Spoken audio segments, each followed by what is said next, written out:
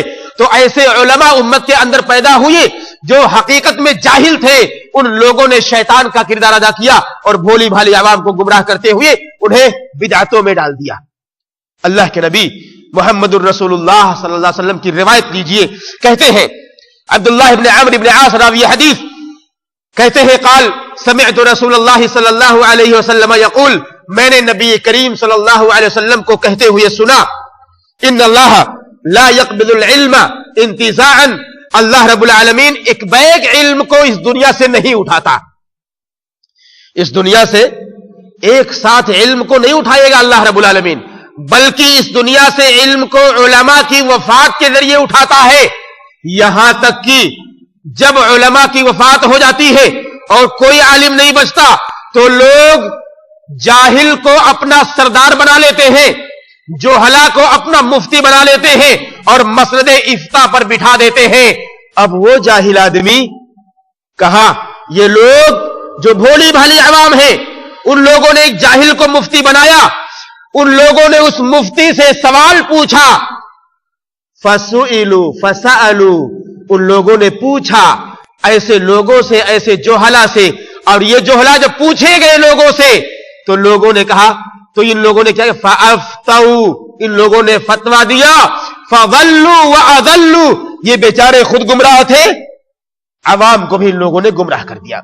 اللہ کے نبی محمد الرسول اللہ صلی اللہ علیہ وسلم کی یہ روایت یقیناً صادق ہے، یقیناً سچی ہے کہ ایسے لوگ اس امت کے اندر پیدا ہوئے، ایسے علماء اس امت کے اندر پیدا ہوئے جو لوگوں کو گمراہ کیا، جنہوں نے اور یہ خوف ظاہر کیا تھا، انما اخوف ما اخاف علی امتی الائمۃ المضلین، کہ میں سب سے زیادہ جس چیز سے خوف کھاتا ہوں اپنے امت کے لوگوں پر، ایسے علماء سے خوف کھاتا ہوں جو گمراہ کرنے والے ہیں، جو گمراہ کرنے والے ہیں، اور ایسی بڑی تعداد گمراہ کرنے والے علماء کی ہے جو بڑے جبہ و دستار کے اندر، بڑی بڑی پگڑیوں کے اندر، بڑے بڑے اماموں کے اندر مسند افتاء پر بیٹھے ہوئے فتوے دے رہے ہوں گے، مگر اللہ کی قسم ہے وہ اس قرآن کے ساتھ کھلواڑ کرتے ہیں، نبی کی حدیثوں کے ساتھ کھلواڑ کرتے ہیں، انہیں معلوم ہوتا ہے مگر کیا کریں، بیچارے مجبور ہوتے ہیں۔